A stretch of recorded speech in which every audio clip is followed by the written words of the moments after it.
bien detallado, al mismo tiempo resumido, se entendió perfectamente, me parece. Y como les dije, nosotros ahora conmigo es un repaso de los aspectos más importantes para que queden a una forma de repasar para su examen de ustedes, de lo que considero que es lo más importante, que quede bien claro, ¿ya? Algunos temas. Así que vamos a comenzar, jóvenes, ya, para no perder más tiempo. A ver, vamos a compartir la pantalla.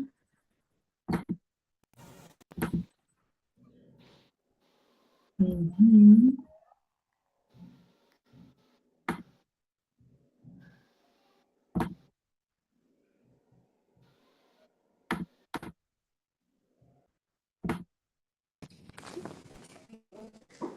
Ustedes me avisan si ya pueden ver la pantalla, por favor. Sí, doctora, se ve. ¿Se ve? Sí. Sí, se ve, doctora. Buenas noches. Entonces, como hemos estado viendo en todo este segundo apartado de la fisiopatología de las enfermedades pulmonares, hay diversos mecanismos fisiopatológicos que ocasionan disturbios a nivel respiratorio, ¿ya? Y ahora vamos a hablar del síndrome de insuficiencia respiratoria, continuando con la exposición del grupo, definiendo en primer lugar, ¿no? A qué nos referimos cuando hablamos de un síndrome. Ya habíamos dicho que un síndrome es un conjunto de signos y síntomas que pueden ser en realidad multicausales, como en este caso del síndrome de insuficiencia respiratoria, como su nombre lo dice. Recordemos que el objetivo final de todo el sistema respiratorio, que sus compañeros en la primera clase, en la clase previa, explicaron muy bien lo que un poco de anatomía, de fisiología, manera de recordar, pero en resumen, si podemos sacar así como algo, lo más importante es que el objetivo final es el intercambio gaseoso, ¿no? El intercambio gaseoso entre la sangre y el aire, ¿no? El aire externo, el aire ambiente. ¿Por qué? Porque los tejidos necesitan para sobrevivir oxígeno. Los tejidos son oxígeno dependientes, ya lo sabemos. Y entonces, el encargado de realizar esta función es el aparato respiratorio, ¿ya? Entonces, el síndrome de insuficiencia respiratoria es cualquier patología que lleve a una alteración de la función, o sea, que no haya una buena oxigenación sanguínea, o sea, un descenso de la presión arterial de oxígeno por debajo de niveles de 70 a 80 milímetros de mercurio. Eso en la exposición no lo corregí esperando este momento. Sus compañeros decían, no decían qué quería decir mmHg. No se olviden que mmHg es milímetros de mercurio, ¿ya? No me acuerdo qué término utilizaron. Pero los gases en sangre se miden como cuando medimos la presión arterial, ¿no? En milímetros de mercurio. Entonces, cualquier patología que produzca un descenso de los niveles normales de oxígeno en sangre, que nosotros ya vamos a llamar hipoxemia, acuérdense que el sufijo emia quiere decir sangre, entonces hipoxemia es disminución de oxígeno en sangre, es diferente de hipoxia, ¿ya? Fíjense, hipoxia es disminución del gas oxígeno, pero hipoxemia es disminución del gas oxígeno en sangre por debajo de los niveles normales. Así como también consideramos que hay un paciente en insuficiencia respiratoria cuando el CO2, o sea, el dióxido de carbono, que es el producto final del metabolismo celular, se acumula en sangre por encima de niveles normales, que es 45 milímetros de mercurio. A esta situación nosotros le llamamos en medicina hipercapnia.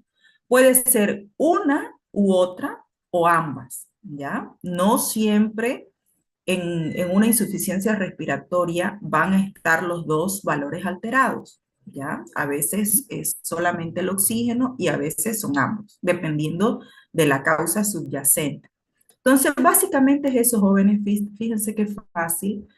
Hay que aquí hacer un análisis de que el aparato respiratorio tiene la función de intercambiar gases. Cuando hablamos de un síndrome de insuficiencia, cuando no puede lograr su objetivo y por tanto hay una disminución de la oxigenación sanguínea o un aumento de CO2 en sangre, ¿ya? ¿Cómo podemos medir esta situación? Pues se mide en un estudio que se llama gasometría arterial, que es la medición de los gases en sangre, ya que se hace en laboratorio y se toma una muestra a partir de una arteria, ¿ya? O a través de la pulsioximetría, se utiliza un aparatito que ustedes deben conocer, que estuvo muy de moda durante la pandemia, que es el oxímetro del pulso, que este dispositivo nos permite también medir los gases en sangre arterial, ¿ya? Sigamos entonces. Ahora, haciendo también un paréntesis antes de entrar en la fisiopatología, para repasar lo que sus compañeros muy bien explicaron. Acuérdense que la oxigenación depende de una adecuada ventilación, o sea, la ventilación, como explicaban sus compañeros la clase previa, se refiere a la entrada del aire a través de la vía respiratoria hasta los pulmones, así de sencillo. Entonces, la oxigenación depende de una adecuada ventilación, de una adecuada difusión, que es el intercambio gaseoso que se hace en la unidad estructural y funcional del pulmón, que es la unidad alveolo capilar. Ya más adelante vamos a ver una imagen. Y a su vez depende de una adecuada perfusión, o sea, irrigación sanguínea. Aquí también vamos a hacer hincapié en que el aparato respiratorio no es solamente el pulmón.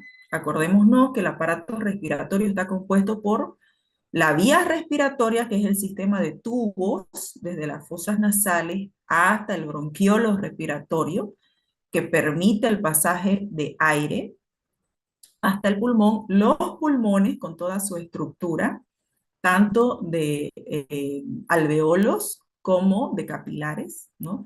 Y no nos olvidemos también de la caja torácica, tanto la estructura ósea como la estructura neuromuscular, ¿ya? O sea, no nos olvidemos que el aparato respiratorio tiene órganos, entonces, de la vía respiratoria, el órgano pulmonar y la caja torácica, ¿ya? Entonces, fíjense, una adecuada oxigenación depende de una adecuada ventilación, difusión y perfusión. Esto para que más luego sea más fácil comprender por qué hay patologías extrapulmonares que pueden producir una insuficiencia respiratoria, ¿ya?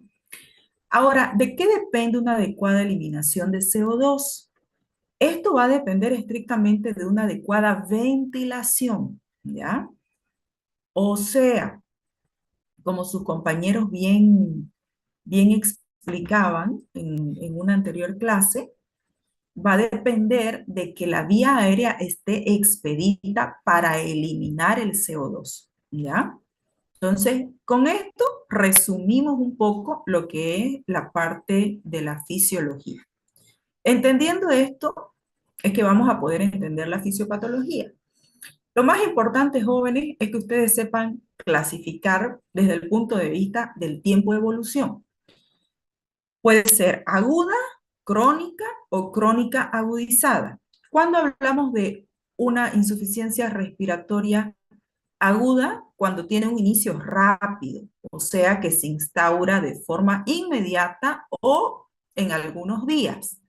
Y por lo tanto, como es un periodo de evolución corto, no hay todavía mecanismos de adaptación que pueden hacer que los signos y los síntomas puedan no ser tan obvios, ¿ya? Porque acuérdense que los mecanismos de adaptación son mecanismos que el organismo encuentra para restablecer la función de diferentes órganos, ¿ya? Diferente es la situación cuando es crónico. Como su nombre lo dice, un inicio prolongado, o sea, que toma más días o más tiempo, puede ser en meses. Generalmente La insuficiencia respiratoria crónica viene a ser como la última fase de cualquier enfermedad pulmonar. Cuando una enfermedad pulmonar no es atendida a tiempo o por sus características no es curable, o sea, no tiene un tratamiento, puede llegar a una insuficiencia respiratoria crónica como última fase de la enfermedad. Y aquí lo característico es que ya hay mecanismos adaptativos porque ha habido tiempo de que todo el sistema se adapte, o sea, encuentre un mecanismo para mejorar la situación clínica del paciente, ¿ya? Por eso es que muchas veces es más tolerable.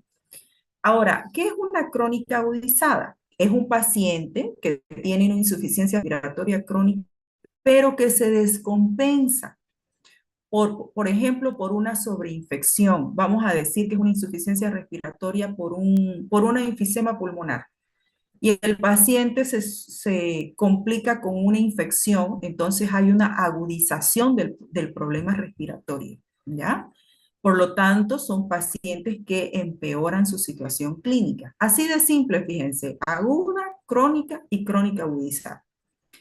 Ahora, lo que nos compete a nosotros hablar en la clase de fisiopatología es cuáles son los mecanismos fisiopatológicos que pueden llevar a una insuficiencia respiratoria. Aquí fíjense, está resumido. Puede ser por una disminución de la fracción inspiratoria de oxígeno, por una hipoventilación alveolar, por una alteración en la difusión, por una alteración de la relación ventilación-perfusión. Ahí fíjense que B, la letra B es ventilación barra Q, Q es perfusión. Y el efecto Shunt, que sus compañeros que expusieron el anterior tema de síndrome de condensación pulmonar explicaron muy bien el efecto Shunt. Ahora vamos a hacer un resumen de cada uno. ¿Qué es la FiO2? La FiO2 no es más que la fracción inspirada de oxígeno. Acuérdense que cuando nosotros inhalamos, en cada inhalación, inhalamos un porcentaje de oxígeno, ¿ya?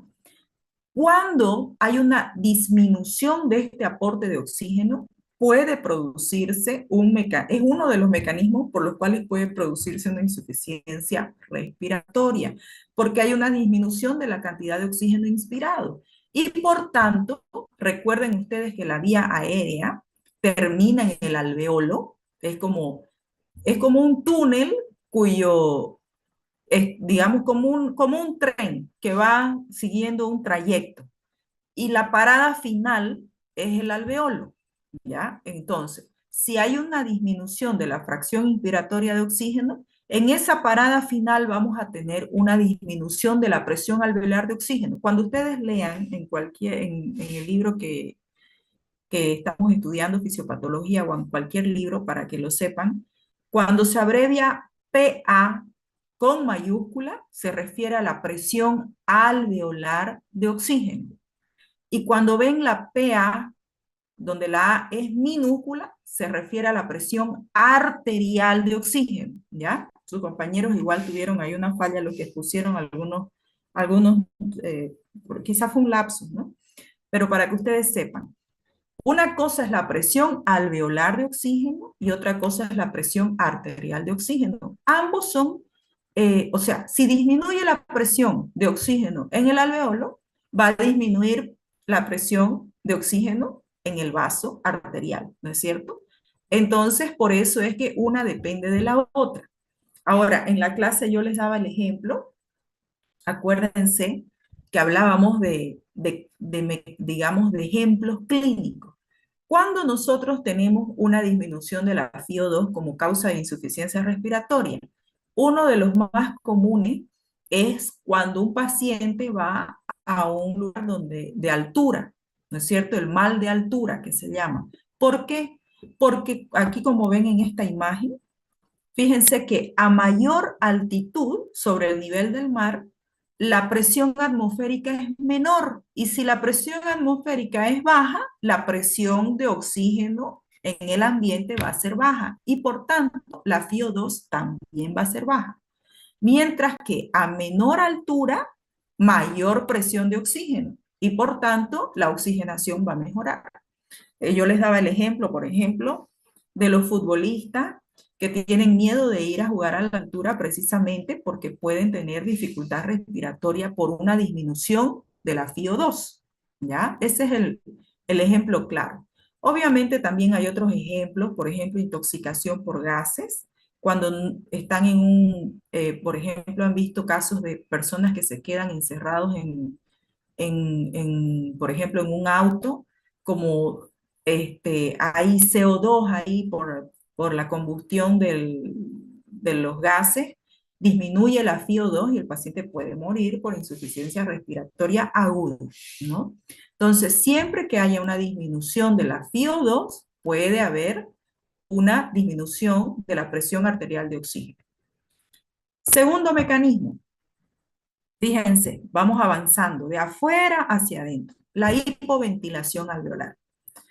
¿Qué se refiere a este mecanismo? Que hay un fallo de la bomba ventilatoria.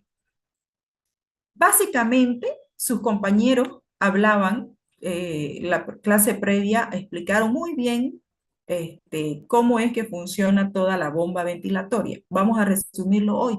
La bomba ventilatoria no es más que la caja torácica, ¿ya? Ustedes saben que para que haya oxigenación necesitamos respirar y la respiración tiene una fase de inspiración y expiración cuyo contracción de los músculos intercostales y el diafragma son los que permiten esta actividad.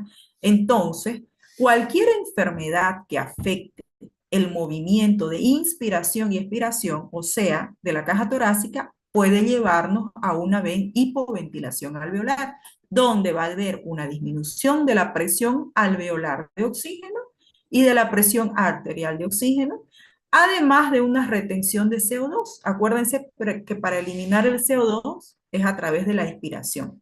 Entonces, esto es uno de los mecanismos por los cuales puede haber insuficiencia respiratoria con disminución del oxígeno y aumento del CO2.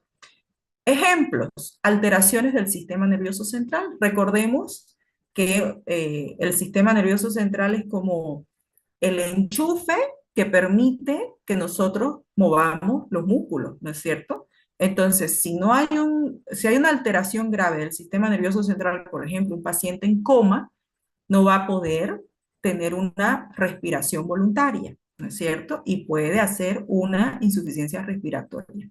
Enfermedades neuromusculares, por ejemplo, ustedes no sé si han escuchado hablar de la miastenia gravis, que es una enfermedad autoinmune, que los pacientes no pueden respirar de forma voluntaria y esto puede producir insuficiencia respiratoria o el Guillain-Barré, ¿no? O, por ejemplo, la esclerosis lateral amiotrófica que afecta también el movimiento de la caja torácica.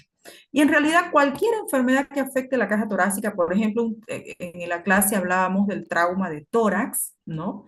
Donde hay fractura costal, la fractura costal puede llevar a una insuficiencia respiratoria por alteración de la ventilación, ¿ya? Fíjense, bastante sencillo. Tercer mecanismo, estamos yendo de afuera hacia adentro. Alteración de la difusión. ¿Qué decíamos que era la difusión? El intercambio de gases ya en el pulmón. O sea, ya aquí es patología netamente pulmonar.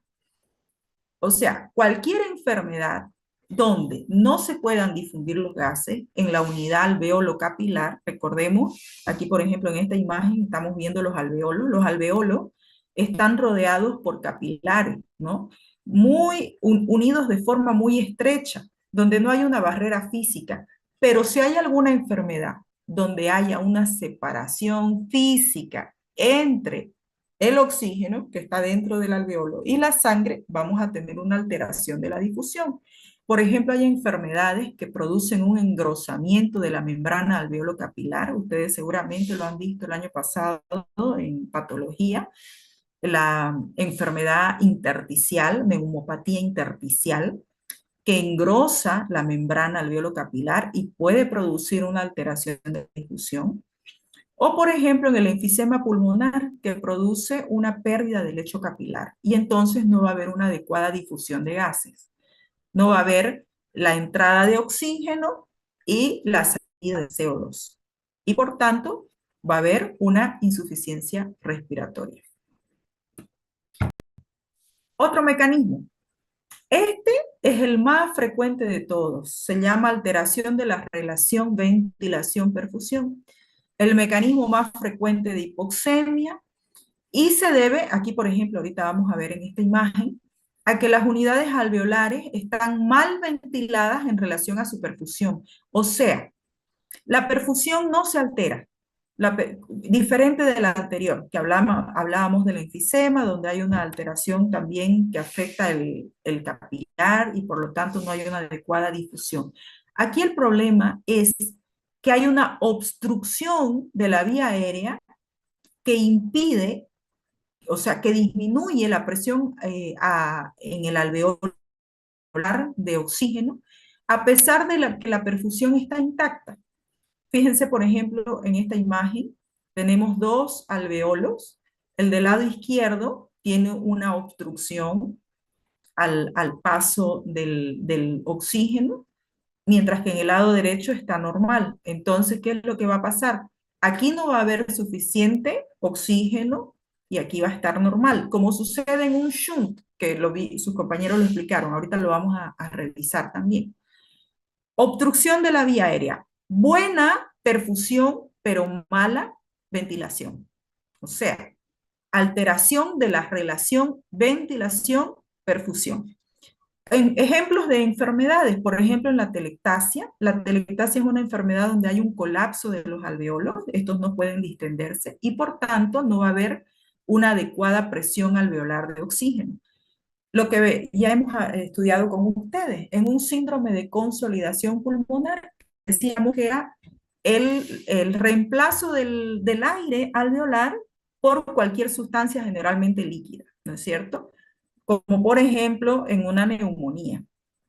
Entonces, ¿qué vamos a tener? Una adecuada perfusión, pero una pésima oxigenación, alteración de la relación ventilación-perfusión. O en el edema agudo de pulmón, que es también un ejemplo de síndrome de consolidación, ¿no es cierto? Pero en que la causa es extrapulmonar. Fíjense ustedes, una enfermedad cardíaca produciendo una alteración de la relación ventilación-perfusión como una complicación y que es finalmente la que produce toda la signosintomatología que ya hemos estudiado en clases previas. Entonces, el quinto mecanismo es el shunt, muy similar a lo que veíamos, pero aquí se debe a que parte de la sangre venosa llega al sistema arterial sin pasar a través de regiones ventiladas del pulmón. No siempre es porque el alveolo esté mal oxigenado.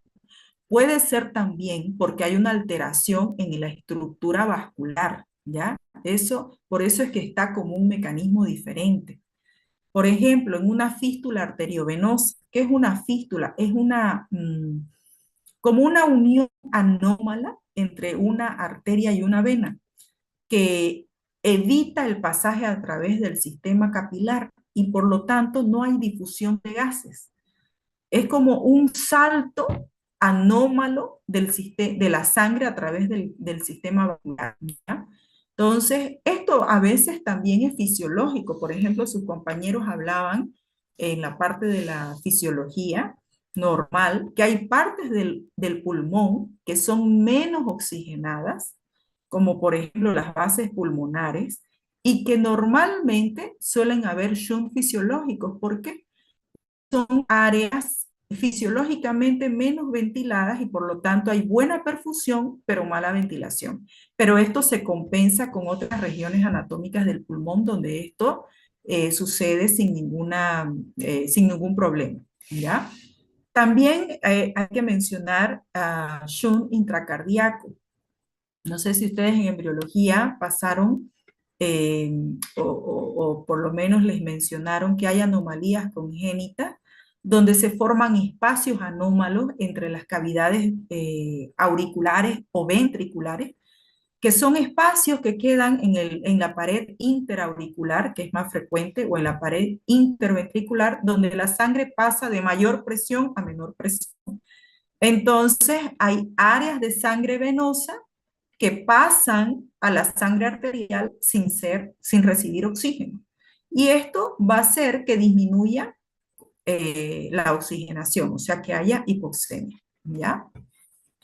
Y aquí, por ejemplo, en este esquema, fíjense ustedes, esta es la vía aérea. En el A hay una obstrucción de la vía aérea y además hay un shunt pulmonar. Fíjense que hay un área de capilar que está separado anatómicamente del alveolo y por lo tanto la sangre no se oxigena.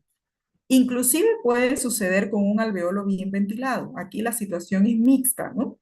Mientras que acá hay un alveolo normal y un capilar donde no hay ningún tipo de obstrucción ni anatómica ni fisiológica para la difusión de gases.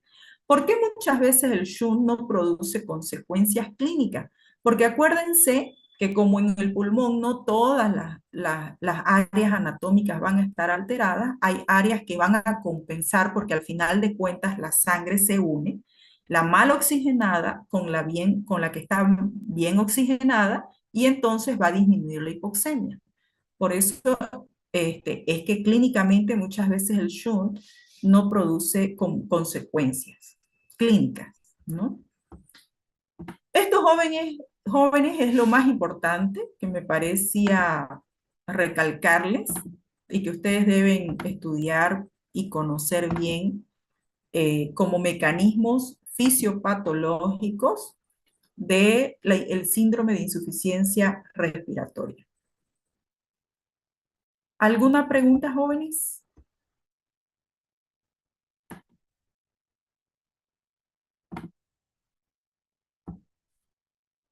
Bueno, estamos en tiempo todavía. ¿El grupo que tiene que exponer hoy está preparado? ¿Están en el aula? Neumopatía obstructiva crónica toca hoy.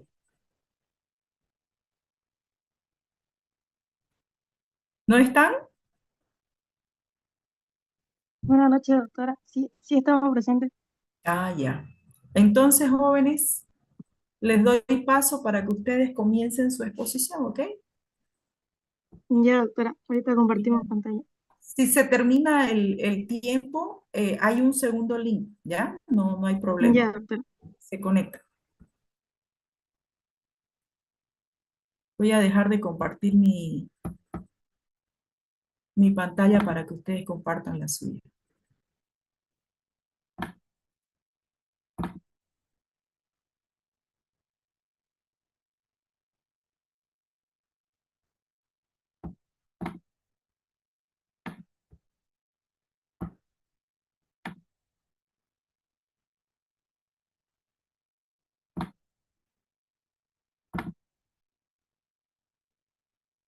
Ahora sí.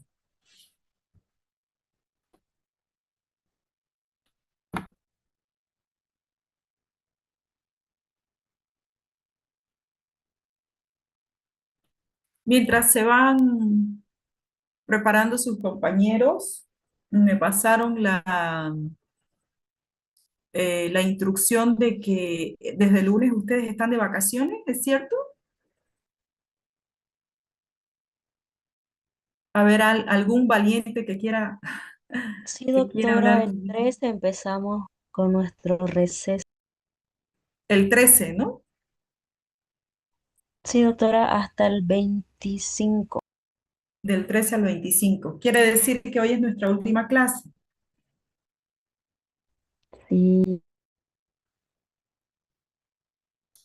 Sí, ahora nosotros no, bueno, tuve temas de salud y no pudimos pasar 2 clases. Como ya no, me parece que es muy apresurado para decirles que las recuperemos mañana, porque los grupos tienen que prepararse, las vamos a, a recuperar después del receso, ¿les parece? Sí, está bien, doctora. ¿Ya? El próximo grupo que va a exponer, nosotros ya terminaríamos hoy con neumopatía obstructiva crónica y comenzaríamos con sistema renal después del receso, ¿ok?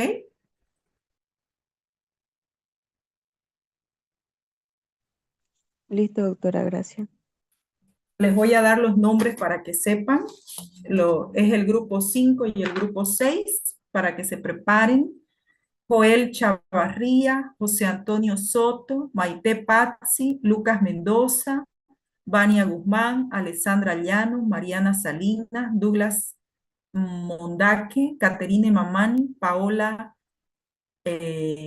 Andrea López, Cristal Marín, Santiago Cordero. ¿Ya? Puede comenzar, jóvenes, pueden comenzar. Ya saben, cuando empiecen a exponer, me dan su número, su nombre completo, para que yo, porque es una actividad evaluativa, no se olviden, ¿ya? Para que yo les pueda poner su nota.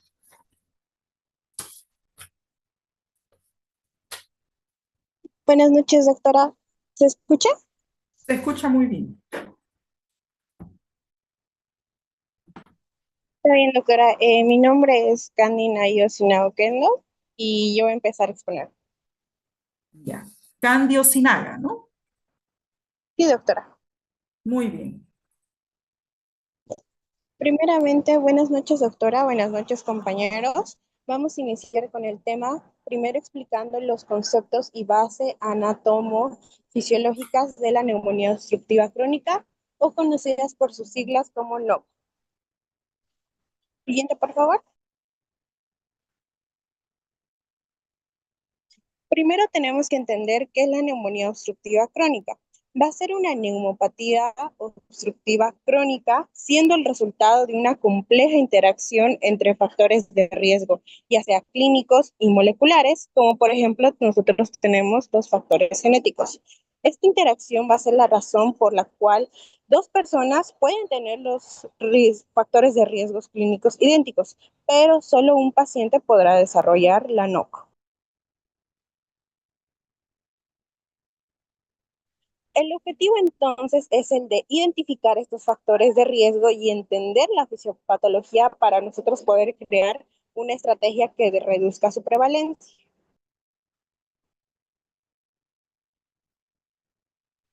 Según el libro del Uribe, y cito, con el conocimiento actual sobre las enfermedades de las vías respiratorias, se hace evidente que ni la NOC ni el asma van a ser enfermedades fácilmente definidas, ya que se proponen nuevas definiciones cada día que en gran parte se concentra en la identificación de subgrupos por la caracterización clínica detallada o en la patología.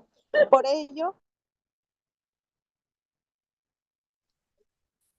es que lo vamos a clasificar en subgrupos. Vamos a denominarlos comúnmente como fenotipos. Mencionando la definición que nos da el Uribe, según el diccionario de Oxford, un fenotipo va a ser la suma total de las características que nosotros vamos a llegar a observar de un individuo, considerando como la consecuencia de la interacción del genotipo del individuo con el medio ambiente. Sin embargo, esta definición no nos incluye el tratamiento o el pronóstico que va a tener el paciente, pero sí nos ayuda a observar en determinados grupos las características y nosotros poder delinear nuevos fenotipos que se vayan creando muchos años después, con investigaciones que nos pueden conducir al tratamiento.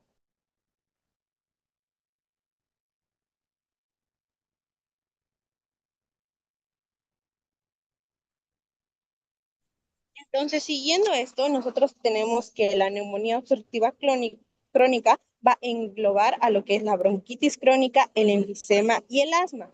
Pero algunos autores usan el término de EPOC, pero esto ya es universalmente aceptado, así que sería difícil de erradicar este nuevo término.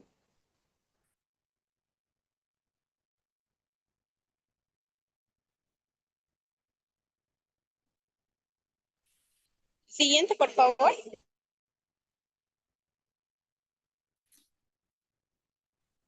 Entonces, para seguir con el tema, vamos a nosotros definir las bases anatomofisiológicas.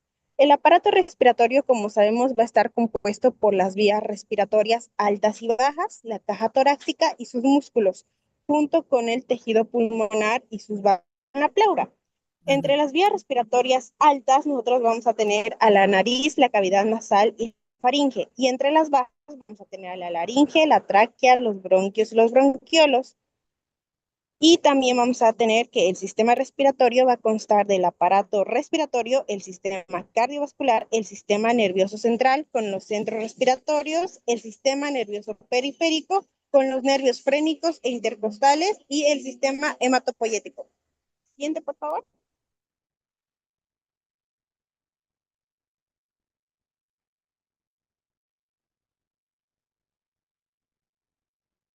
Entonces, ahora vamos a continuar con la mecánica respiratoria, es decir, cómo se respira. Vamos a tener, como ya había mencionado, la caja torácica, que va a contener a los músculos, la columna vertebral, los cartílagos y el esternón, y a los músculos respiratorios que van a ser motores, que va a ser el diafragma, siendo el más importante, los músculos intercostales externos y internos, y los músculos accesorios, que van a ser el esternocleidomastoideo y el escalene.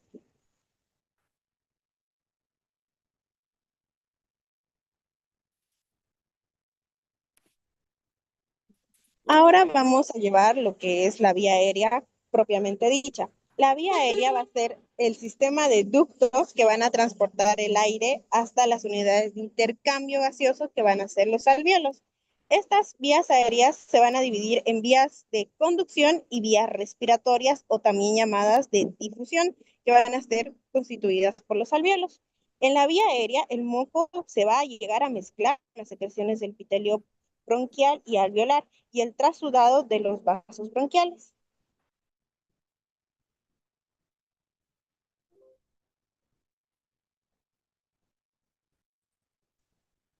Ok, buenas noches. Luego, Yo voy a va a continuar. producir una denominada capa que va a ser la sol, que va a ser la más profunda, que va a estar en contacto con los cilios, y la fase mucosa, que va a ser la más superficial, que va a estar en contacto con el aire. Ahora va a proseguir mi compañero. Muy bien. Ok, buenas noches, doctora.